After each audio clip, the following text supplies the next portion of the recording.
परदेसिया लौट के नहीं आए। हेलो हेलो, ए मनोहर श्रीमान अवधेश के ड्राइवर नीमर वर्मा ए डिहिवा से चल करके आए हुए हैं। 21 रुपया पुरस्कार हमारी पार्टी हार्दिक स्वागत करते हैं। कहना क्या है आपका? हेलो, देखिए मानवर हमारे आदरणीय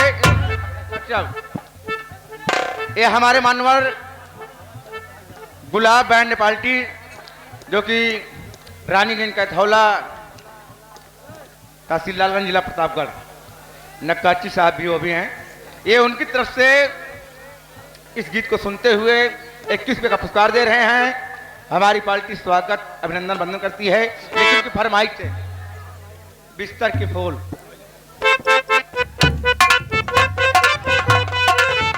माता तुझे हमार चूड़ी और कंगना,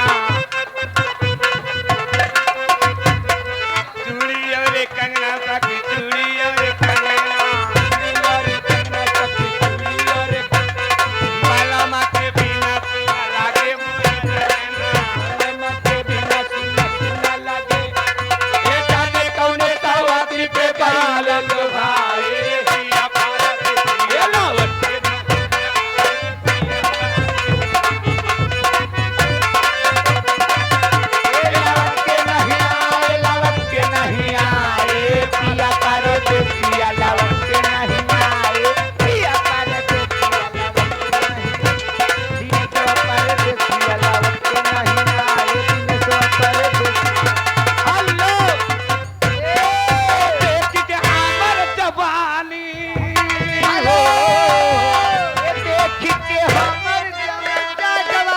माई हरे रुदिया ए दया राम का साल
श्रीमान लाइट साउंड कटीले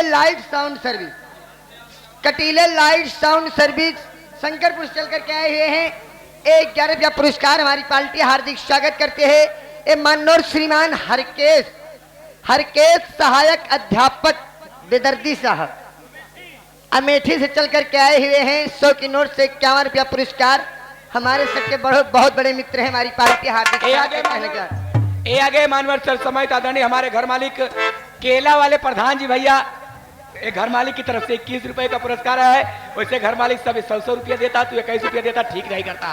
और ये आगे मानवर सर समय दादानी हमारे घर मालिक साहब के समझी जी, ये हमारे घर मालिक के समझी जी की तरफ से 101 रुपए का पुरस्कार आया हुआ है। हम और हमारी पार्टी तरफ से